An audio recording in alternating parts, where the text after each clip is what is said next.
Disclaimer, এই ভিডিওতে বলা কাহিনী বিভিন্ন সূত্র থেকে সংগ্রহ করা হয়েছে এবং এটি স্থানীয় লোককথা ও প্রচলিত গল্পের উপর ভিত্তি করে তৈরি। আমরা এর সত্যতা যাচাই করিনি। দর্শকরা অনুগ্রহ করে এটি বিনোদন হিসেবে উপভোগ করুন।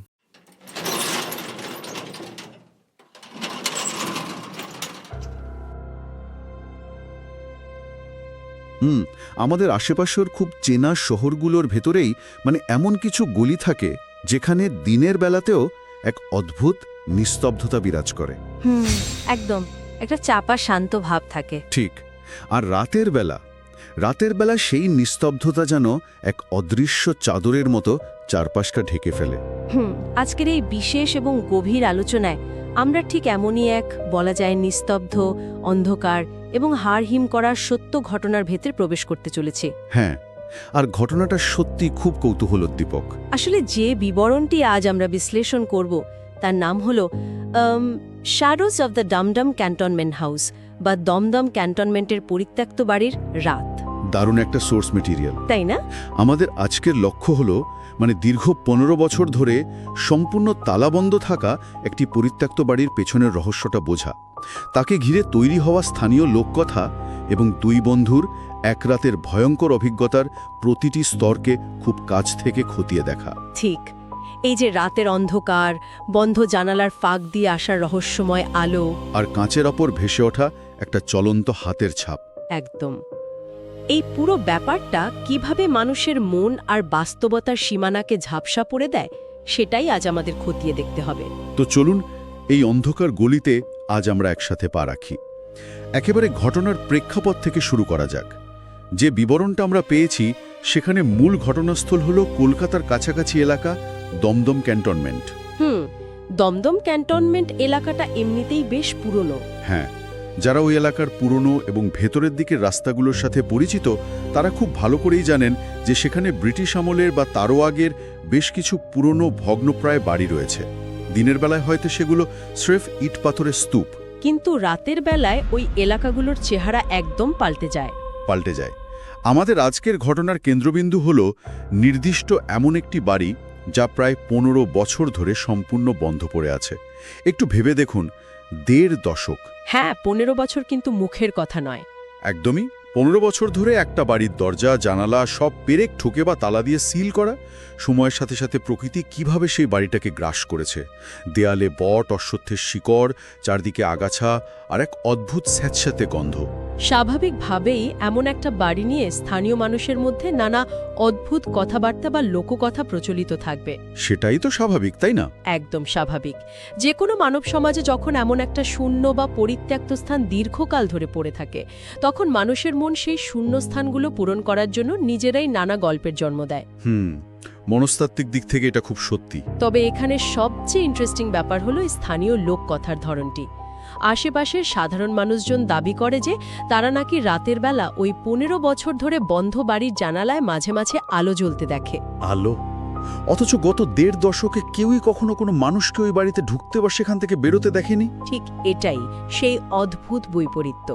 একটু যৌক্তিকভাবে চিন্তা করলে দেখা যায়, একটা বাড়ি যদি 15 বছর ধরে বন্ধ থাকে তবে সেখানে কোনো বৈধ বিদ্যুৎ সংযোগ থাকার কোনো প্রশ্নই ওঠে না। জেনারেটর বা ব্যাটারি চালিত কিছু থাকারও কথা নয়। তা সত্ত্বেও সেখানে আলোর উৎস তৈরি হচ্ছে। হ্যাঁ, এটি একটি খুব গুরুত্বপূর্ণ এবং অস্বস্তিকর প্রশ্ন তুলে ধরে। একটা সম্পূর্ণ বদ্ধ স্থাপনার ভেতরে এই ধরনের শক্তির উৎস কিভাবে থাকতে পারে? আর ঠিক এই বৈপরীত্যটাই যে কোনো সাধারণ গল্পকে একটা গভীর রহস্যের দিকে ঠেলে দেয়। মানুষ হয়তো খুব সহজেই একে ভৌতিক বলে এড়িয়ে যেতে পারে, কিন্তু আমরা যদি একটু যুক্তির আলোতে ব্যাপারটাকে দেখি তাহলে 15 বছর ধরে বন্ধ বাড়িতে আলো জ্বলার ব্যাপারটা সত্যি মাথার ভেতর একটা খটকা তৈরি করে। অবশ্যই খটকা তৈরি করে। আর এই খটকাটাই চরম আতঙ্কের রূপ নিল ওই দুই বন্ধুর জীবনে। এবার আসা যাক সেই রাতের মূল ঘটনায়। সময়টা তখন রাত প্রায় 10:30। দুই বন্ধু বাইকে করে বাড়ি ফিরছিল। রাত 10:30 মানে রাস্তাঘাট এমনিতেই একটু ফাঁকা হতে শুরু করে। হ্যাঁ, আর নিজেদের চেনা গন্তব্যে পৌঁছানোর জন্য তারা শর্টকাট হিসেবে দমদম ক্যান্টনমেন্টের ভেতরের একটা নির্জন রাস্তা বেছে নেয়। রাস্তার দুপাশে বড় বড় গাছ, আর তারই মাঝে মাঝে পুরনো সব বাড়ি। পরিবেশটা এমনিতেই কেমন একটা গাছ ছমছমে। ঠিক বলেছেন। চেনা আলোকিত রাজপথ ছেড়ে এমন অন্ধকার গাছপালায় ঘেরা গলিতে ঢুকলে পরিবেশটা ভারী হয়ে ওঠে। বাইকের ইঞ্জিনের শব্দ ছাড়া আর কোনো আওয়াজ নেই চারপাশে। এই যে শর্টকাট নেওয়ার সিদ্ধান্ত, এটাই কিন্তু পুরো ঘটনার মোড় ঘুরিয়ে দেয়। আমরা যখন আমাদের চেনা, আলোকিত এবং কোলাহলপূর্ণ প্রধান রাস্তা ছেড়ে এমন কোনো নির্জন অন্ধকার গলিতে প্রবেশ করি, তখন আমাদের মস্তিষ্ক এমনিতেই একটু বেশি সজাগ হয়ে যায়। মানে একটা অ্যালার্টনেস তৈরি হয়। হ্যাঁ, এটাকে আমরা বলতে পারি পরিবেশগত সতর্কতা বা এনভায়রনমেন্টাল হাইপার অ্যালার্টনেস। বড় বড় প্রাচীন গাছ, রাস্তার ধারে জরাজীর্ণ বাড়ি আর নিস্তব্ধতা, এই পরিবেশটা মানুষের মনে অবচেতনভাবেই একটা বিপদের সংকেত তৈরি করে। বুঝতে পারছি। আর রাত 10:30 মানে শহরের হিসাবে খুব বেশি রাত না হলেও ক্যান্টনমেন্টের ওই ধরনের নির্জন আবাসিক এলাকায় ওই সময়টায় গভীর রাতের মতো মনে হয়। চারপাশের সবকিছু যখন শান্ত, তখন সামান্য একটা অস্বাভাবিক দৃশ্য মানুষের মনে গভীর রেখাপাত করে। আর ঠিক সেটাই ঘটেছিল তাদের সাথে। তারা বাইকে করে সেই নির্জন রাস্তা দিয়ে যাচ্ছিল, আর হঠাৎ তাদের চোখে পড়ল সেই নির্দিষ্ট পরিত্যক্ত বাড়িটা। তারা খুব ভালো করেই জানত যে ওই বাড়িটার সব জানালা দরজা বছরের পর বছর ধরে বন্ধ। কিন্তু সেই রাতে তারা কিছু একটা দেখেছিল। হ্যাঁ, তারা যখন বাড়িটার পাশ দিয়ে যাচ্ছে, আশ্চর্যের বিষয় হলো তারা দেখল দোতলার একটা জানালার ভেতর থেকে হালকা ম্লান একটা আলো বাইরে বেরিয়ে আসছে।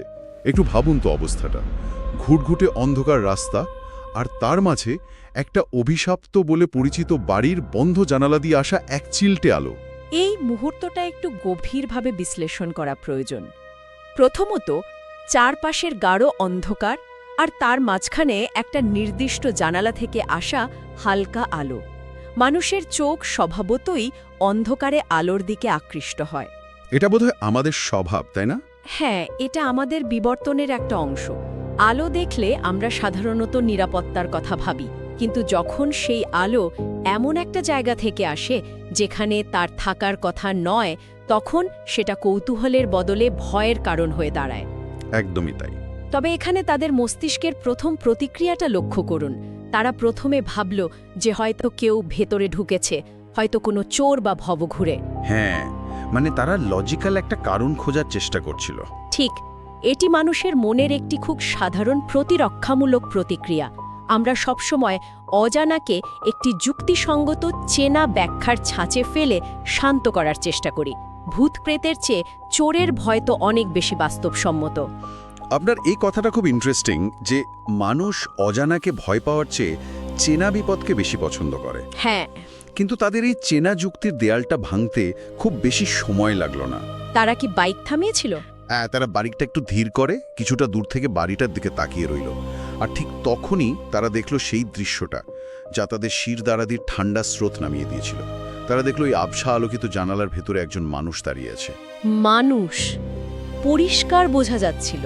যে বিবরণটা সামনে এসেছে তাতে খুব স্পষ্টভাবে বলা হয়েছে যে লোকটা পুরো শরীরটা সম্পূর্ণ অন্ধকারে ঢাকা ছিল, শুধু তার মুখের জানালার ওই হালকা ম্লান আলোটা পড়ছিল। মানে হাত পা ধর কিচ্ছু দেখা যাচ্ছে না, শূন্যে ভাসমান একটা আলোকিত মুখমণ্ডল শুধু জানালার ওপাশ থেকে বাইরের দিকে তাকিয়ে আছে। এই দৃশ্যপটটা যে কোনো মানুষের জন্যই চরম আতঙ্কের। শুধু মুখমণ্ডলে আলোর পড়ার কারণে একটি আংশিক অবয়ব তৈরি হওয়া, এটি আমাদের মনের সবচেয়ে গভীর ভয়গুলোকে জাগিয়ে তোলে। কারণ আমরা পুরোটা দেখতে পাচ্ছি না বলে। একদম। মনস্তত্ত্বের ভাষায় বললে, যখন আমরা কোনো মানুষের পুরো শরীর দেখতে পাই না, তখন আমাদের মস্তিষ্ক সেই শূন্যস্থানগুলো পূরণ করার চেষ্টা করে।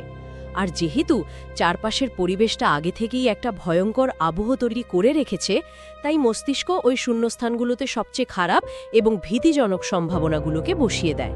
ওই দুজন বন্ধুর অভিজ্ঞতা থেকে জানা যায় তাদের মধ্যে একজন তখন ফিসফিস করে বলে ওঠে, এটা কি সত্যি কেউ নাকি আমাদের চোখের ভুল?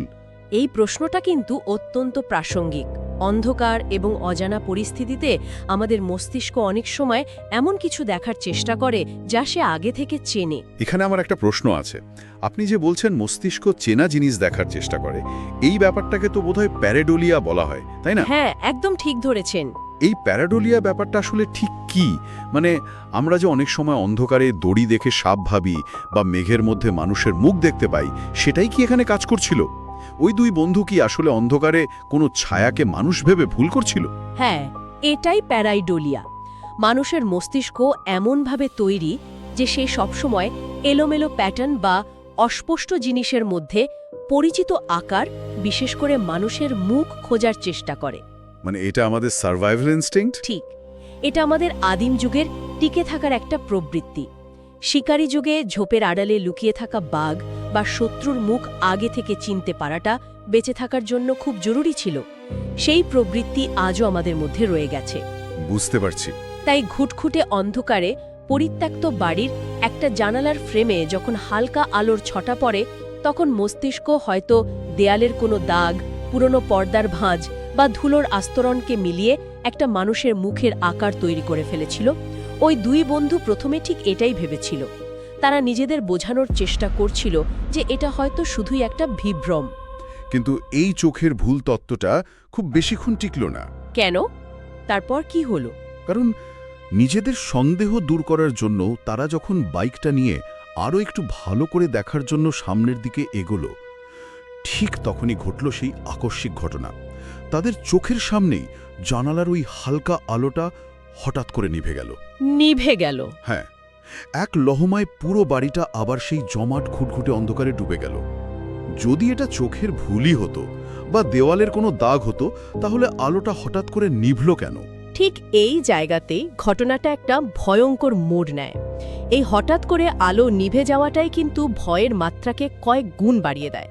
এতক্ষণ তারা যেটাকে প্যারাডোলিয়া বা বিভ্রম বলে ভাবার চেষ্টা করছিল, আলো নিভে যাওয়ার সাথে সাথে সেই সান্ত্বনাটা পুরোপুরি ধ্বংস হয়ে যায়। একদমই, কারণ বিভ্রম তো আর নিজে থেকে আলো নেভাতে পারে না। ঠিক, যদি আলো জ্বলতেই থাকতো তারা হয়তো কাছে গিয়ে দেখতে পেত আসলে ভেতরে কি আছে। কিন্তু আলো নিভে যাওয়ার অর্থ হলো ভেতরে যেই বা যাই থাকুক না কেন, সে বা সেটা বাইরের এই দুজন মানুষের উপস্থিতি টের পেয়েছে। বাপরে, ভাবতেই গা ছমছম করে। শুধু টের পেয়েছে তাই সে ইচ্ছাকৃতভাবে আলোটা নিভিয়ে দিয়ে নিজেকে অন্ধকারের আড়ালে লুকিয়ে ফেলেছে। এটি আর কোনো নিষ্ক্রিয় বিভ্রম থাকে না, এটি একটি সক্রিয় কার্যকলাপে পরিণত হয়। চোখের ভুল থেকে এটি সরাসরি একটি ইন্টারঅ্যাক্টিভ এবং সম্ভাব্য হুমকিপূর্ণ পরিস্থিতিতে রূপ নেয়। তারা বুঝতে পারল যে অন্ধকারে এমন কিছুর মুখোমুখি দাঁড়িয়ে আছে যা তাদের স্পষ্ট দেখতে পাচ্ছে। হ্যাঁ, আর তারা তাকে দেখতে পাচ্ছে না। ভাবলেই তো শিউরে উঠতে হয়। মানে আপনি রাস্তার মাঝে দাঁড়িয়ে আছেন আর অন্ধকারে ঘাপটি মেরে কেউ আপনাকে দেখছে। সেই মুহূর্তের বর্ণনা দিতে গিয়ে জানা যায় তারা কয়েক সেকেন্ড একেবারে পাথরের মতো চুপচাপ দাঁড়িয়েছিল। কোনো কথা নেই, বাইকের ইঞ্জিনের ধুকপুক শব্দ ছাড়া চারদিক নিস্তব্ধ। ওই কয়েকটা সেকেন্ড নিশ্চয়ই তাদের কাছে অনন্তকালের মতো মনে হয়েছিল। ঠিক তাই, কিন্তু এরপর তাদের মধ্যে একজন এমন একটা কাজ করে বসলো যেটাকে চরম সাহসও বলা যায়, আবার চরম বোকামিও বলা যায়। কি করেছিল সে? সে নিজের পকেট থেকে মোবাইলটা বের করে টর্চ জ্বালিয়ে সরাসরি সেই দোতলার জানালার দিকে আলো ফেলল। সাংঘাতিক ব্যাপার। হ্যাঁ, আর আলোটা সেখানে পড়তেই যা দেখা গেল সেটা পুরো ঘটনার সবচেয়ে ভয়ঙ্কর এবং লোমহর্ষক দিক। এই মোবাইল টর্চ জ্বালানোর সিদ্ধান্তটা কিন্তু চরম কৌতূহল এবং ভয়, এই দুটোর মিশ্রণ থেকে আসে। মানুষ যখন ভয়ের চরম সীমায় পৌঁছায় তখন সে যে কোনো মূল্যে জানতে চায় তার সামনে আসলে কি আছে। তো আলো ফেলার পর তারা কি দেখল? আলো ফেলার পর তারা দেখল জানালার ভেতরে সেই আলোকিত মুখটা আর নেই। কেউ দাঁড়িয়ে নেই সেখানে, কিন্তু জানালার কাঁচের ওপর স্পষ্টভাবে একটা হাতের ছাপ দেখা যাচ্ছে। হাতের ছাপ? হ্যাঁ, যেন ঠিক ওই মুহূর্তে কেউ ভেতর থেকে কাঁচে হাত রেখে দাঁড়িয়েছিল। শুধু হাতের ছাপ দেখলে হয়তো তারা ভাবত যে কেউ হয়তো আগে থেকেই দাগটা কাচের ওপর তৈরি করে রেখেছিল। 15 বছর ধরে বন্ধ বাড়ি, ধুলো তো জমবেই। একদম, আর সেই ধুলোর ওপর পুরনো কোনো দাগ থাকাটা অস্বাভাবিক কিছু নয়। কিন্তু আসল চমকটা ছিল অন্য জায়গায়। তারা স্পষ্ট দেখল সেই হাতের ছাপটা ধীরে ধীরে নিচের দিকে নড়ছে, মানে হাতের ছাপটা মুভ করছে। হ্যাঁ, একদম ঠিক শুনছেন। যেন কেউ অন্ধকারের ভেতর থেকে জানালার কাচের ওপর নিজের হাতটা চেপে ধরে ধীরে ধীরে নিচের দিকে নামিয়ে আনছে। এটা তো বিজ্ঞানের কোনো নিয়মেই ফেলা যায় না। ভাবুন তো দৃশ্যটা, ওপাশে কেউ নেই, অথচ কাঁচের ওপর একটা হাতের ছাপ জীবন্ত হয়ে নড়াচড়া করছে। এই বিবরণটা এতটাই জীবন্ত যে মনে হচ্ছে আমি নিজেই যেন ওই অন্ধকার রাস্তায় দাঁড়িয়ে ওই জানালার দিকে তাকিয়ে আছি। আপনি একদম সবচেয়ে গুরুত্বপূর্ণ পয়েন্টটা ধরেছেন। একটি স্থির হাতের ছাপ আর একটি চলন্ত হাতের ছাপের মধ্যে আকাশ পাতাল পার্থক্য রয়েছে। একটি স্থির ছাপ হলো অতীতের কোনো ঘটনার প্রমাণ। হ্যাঁ, সেটা দেখে বোঝা যায় কেউ আগে হাত রেখেছিল। ঠিক, কিন্তু যখন সেই হাতের ছাপটা তাদের চোখের সামনে নড়তে শুরু করে তখন তা আর অতীত থাকে না, তার সম্পূর্ণ বর্তমান এবং জীবন্ত হয়ে ওঠে। আমাদের বাস্তবতার যে সাধারণ নিয়ম বা পদার্থবিজ্ঞানের যে সাধারণ সূত্র, তার পুরোটাই এখানে ভেঙে পড়ে। একটা হাতের ছাপ তো নিজে থেকে কখনো নড়তে পারে না। পারে না। এর একটাই অর্থ হতে পারে, ওই কাঁচের ওপাশে ওই জমাট অন্ধকারের ভেতরে এমন কোনো অদৃশ্য, অস্পষ্ট বা আমাদের বোধগম্যতার বাইরের কোনো অস্তিত্ব রয়েছে যা ঠিক সেই মুহূর্তে কাঁচ স্পর্শ করে আছে।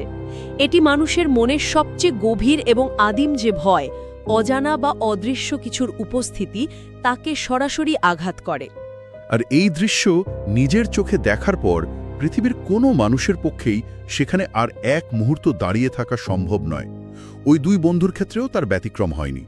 চলন্ত হাতের ছাপটা দেখার পর তারা আর এক সেকেন্ডও সেখানে দাঁড়ায়নি। পালানো ছাড়া তো আর কোনো উপায় ছিল না তাদের। কোনো কথা না বলে বাইকের থ্রটেল পুরো ঘুরিয়ে সেই অন্ধকার রাস্তা ছেড়ে তারা পাগলের মতো পালিয়ে যায়। আমি নিশ্চিত ওই সময় তাদের মাথায় আর কোনো যুক্তির কাজ করছিল না। আলো নিভে যাওয়া, মুখের অবয়ব, চলন্ত হাত, সবকিছু মিলে তাদের মস্তিষ্ক শুধু একটা কমান্ড দিচ্ছিল যে এখান থেকে পালাতে হবে। জীববিজ্ঞানের ভাষায় এটাকে বলা হয় ফাইট অর ফ্লাইট রেসপন্স। যখন আমাদের মস্তিষ্ক এমন কোনো চরম বিপদের সম্মুখীন হয় যা সে কিছুতেই ব্যাখ্যা করতে পারে না, বা যার সাথে লড়াই করার মতো কোনো হাতিয়ার তার কাছে থাকে না, তখন শরীর স্বয়ংক্রিয়ভাবে পালানোর সিদ্ধান্ত নেয়। মানে ফ্লাইট রেসপন্সটা ট্রিগার করেছিল। হ্যাঁ, ওই চলন্ত হাতের ছাপ তাদের মস্তিষ্কে এই চরম বিপদের সংকেতটাই পাঠিয়েছিল। সেই মুহূর্তে যুক্তি, বিশ্লেষণ বা সাহসের কোনো জায়গা থাকে না, শুধু বেঁচে থাকার আদিম প্রবৃত্তিটাই কাজ করে। কিন্তু গল্পের শেষ এখানেই নয়। আসল চমকটা তো অপেক্ষা করছিল পরের দিন সকালের জন্য। তারা কি আবার ফিরে গিয়েছিল সেখানে? হ্যাঁ, রাতের সেই হাড় হিম করা অভিজ্ঞতার পর পরের দিন সকালে ওই দুই বন্ধু আবার সেই জায়গায় ফিরে যাওয়ার সিদ্ধান্ত নেয়। আমি তো বলবো এটাও কম সাহসের কাজ নয়। দিনের আলোতে মানুষের সাহস এমনিতেই বেড়ে যায়। ঠিক, রাতের অন্ধকার আর দিনের আলো, দুটো পরিবেশের মধ্যে তো আকাশ পাতাল তফাত। দিনের আলোতে সবকিছু অনেক বেশি স্পষ্ট, অনেক বেশি বাস্তব মনে হয়। তারা সেই পরিত্যক্ত বাড়িটার সামনে গিয়ে দাঁড়ালো, আর আগের রাতে তারা যা দেখেছিল তার সাথে সকালের বাস্তবতার যেন কোনো মিলই খুঁজে পেল না। কি দেখলো তারা সকালে? তারা দেখল বাড়িটার মূল দরজা আগের মতোই বিশাল একটা জংধরা তালা দিয়ে বন্ধ। দেওয়াল বেয়ে ওঠা গাছের শিকড়গুলো প্রমাণ দিচ্ছে যে বহু বছর ধরে এখানে কোনো মানুষের পা পড়েনি। আর জানালার চারপাশে মাকড়সার জালের পুরো আস্তরণ। এই সকালের বাস্তব চিত্রটি অত্যন্ত গুরুত্বপূর্ণ। এটি আমাদের আগের রাতের ঘটনার সাথে বাস্তবতার একটি তীব্র বৈপরীত্য তৈরি করে। রাতের অন্ধকারে যে বাড়িটাকে একটা জীবন্ত দুঃস্বপ্ন মনে হচ্ছিল, দিনের আলোতে সেটা স্রেফ একটা জরাজীর্ণ, পরিত্যক্ত ইটের স্তূপ। একদমই তাই। তালাবন্ধ দরজা, অক্ষত মাকড়সার জাল এবং চারপাশের ধুলোর আস্তরণ, এই প্রতিটি উপাদানে অকাট্য প্রমাণ দিচ্ছে যে গত 15 বছর ধরে ওই বাড়িতে কোনো মানুষের প্রবেশ ঘটেনি। যদি রাতে কোনো মানুষ, চোর বা ভবঘুরে সেখানে ঢুকেও থাকে, তবে তাকে দরজা বা জানালা ভেঙে ঢুকতে হতো। আর সেটা করলে এই ধুলো আর মাকড়সার জালগুলো তো নষ্ট হয়ে যেত। হ্যাঁ, কিন্তু সবকিছু একদম অক্ষত ছিল। এর মানে হলো ভৌত বা ফিজিক্যাল জগতের কোনো প্রাণী ওই বাড়ির ভেতরে প্রবেশ করেনি। আর সবচেয়ে বড় ধাক্কাটা তারা খেলো তখন, যখন তারা চোখ তুলে সেই দোতলার জানালার দিকে তাকালো। যে জানালাটাই আগের রাতে তারা ওই চলন্ত হাতের ছাপ দেখেছিল, সেখানে এখন কিছুই নেই। কিচ্ছু নেই মানে কাঁচটা পরিষ্কার ছিল? না, সেই জানালার কাঁচে ধুলোর পুরো আস্তরণ পড়ে আছে ঠিকই, কিন্তু সেখানে কোনো হাতের ছাপের সামান্যতম অস্তিত্ব বা আঁচড়ের দাগ পর্যন্ত নেই। একটু ভেবে দেখুন, যদি সত্যিই রাতে কেউ ভেতর থেকে কাঁচের উপর হাত বুলিয়ে থাকে বা হাত চেপে ধরে নিচের দিকে নামায়, তবে তো সেই ধুলোমাখা কাঁচে হাতের দাগটা অন্তত থেকে যাওয়ার কথা। অবশ্যই, ধুলোর উপর দাগ তো স্পষ্ট থাকার কথা। কিন্তু কাঁচটা ছিল একদম মসৃণ, শুধু ধুলোয় ঢাকা। ঠিক এটাই সেই প্রমাণ যা আগের রাতের পুরো ঘটনাটিকে সাধারণ যুক্তির বাইরে নিয়ে গিয়ে দাঁড় করিয়ে দেয়। যদি ঘটনাটি কোনো মানুষের কাজ হতো, যদি কেউ সত্যিই ভেতর থেকে হাত রাখত, তবে তার শারীরিক উপস্থিতির কিছু প্রমাণ বা চিহ্ন সেখানে অবশ্যই থাকত। হ্যাঁ, ধুলোমাখা কাঁচে মানুষের হাতের ছাপ তো সবচেয়ে সহজে থেকে যায়। একদম। কিন্তু সেখানে কোনো ছাপ না থাকার অর্থ হলো রাতে তারা যা দেখেছিল তা কোনো সাধারণ শারীরিক বা ভৌত নিয়ম মেনে চলেনি। ওই জানালার ওপাশে যাই থাকুক না কেন, তার কোনো ফিজিক্যাল বডি বা ভৌত শরীর ছিল না যা ওই ধুলোর ওপর কোনো দাগ ফেলতে পারে। এটি আমাদের সামনে এমন একটি অমীমাংসিত প্রশ্ন রেখে যায় যার কোনো বিজ্ঞানসম্মত উত্তর আমাদের কাছে নেই। আপনার কথা শুনে আমারও মনে হচ্ছে এই অমীমাংসিত প্রশ্নটাই এই পুরো ঘটনাটার সবচেয়ে ভয়ের দিক। সেদিন রাতে তারা সত্যিই কি দেখেছিল? কোনো মানুষের মুখোমুখি হয়েছিল তারা, নাকি ওই 15 বছর ধরে বন্ধ বাড়িতে এমন কিছু বাসা বেঁধেছিল যাকে আমরা সাধারণ চোখে দেখতে পাই না? বা আমাদের পরিচিত বিজ্ঞান দিয়ে ব্যাখ্যা করতে পারি না। দিনের বেলায় ধুলোমাখা জানালা আর রাতের বেলায় চলন্ত হাতের ছাপ, এই দুটোর মধ্যে তো কোনোভাবেই মেলবন্ধন করা সম্ভব নয়। একদমই অসম্ভব। আর এই অমীমাংসিত সমাপ্তিটাই ঘটনাটিকে এত বছর ধরে মানুষের মনে বাঁচিয়ে রেখেছে। যদি আমরা সবকিছুর একটি পরিষ্কার এবং যুক্তিসঙ্গত ব্যাখ্যা পেয়ে যাই, তবে তা নিয়ে আমরা আর দ্বিতীয়বার ভাবি না। রহস্যের সমাধান হয়ে গেলে আর আকর্ষণ থাকে না। ঠিক। কিন্তু যখন কোনো ঘটনা আমাদের সমস্ত যুক্তি, বিশ্বাস এবং বাস্তবতার জ্ঞানকে চ্যালেঞ্জ ছুড়ে দেয়, অথচ কোনো সুনির্দিষ্ট উত্তর দেয় না, তখন তা আমাদের চিন্তায় দীর্ঘস্থায়ী হয়। ওই দুই বন্ধুর কাছে এই অভিজ্ঞতাটি সারা জীবনের জন্য একটা বিশাল প্রশ্নবোধক চিহ্ন হয়েই রয়ে যাবে। তারা হয়তো সারা জীবন ভেবে যাবে যে সেদিন রাতের ওই কয়েকটা মুহূর্ত কি তাদের মস্তিষ্ক তাদের সাথে কোনো নিষ্ঠুর খেলা খেলেছিল, নাকি তারা সত্যি এমন একটা মাত্রায় উঁকি দিয়েছিল যা সাধারণ মানুষের কাছে অদৃশ্য।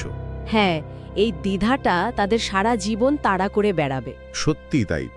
এই ঘটনাটি নিয়ে এতক্ষণ গভীরভাবে আলোচনা করার পর শ্রোতাদের মনে হতেই পারে যে আমাদের প্রতিদিনের চেনা শহরের আনাচে কানাচে এই যে পুরনো গলি, দিনের পর দিন পড়ে থাকা পরিত্যক্ত বাড়িগুলোর আড়ালে এমন কত অজানা রহস্য লুকিয়ে আছে।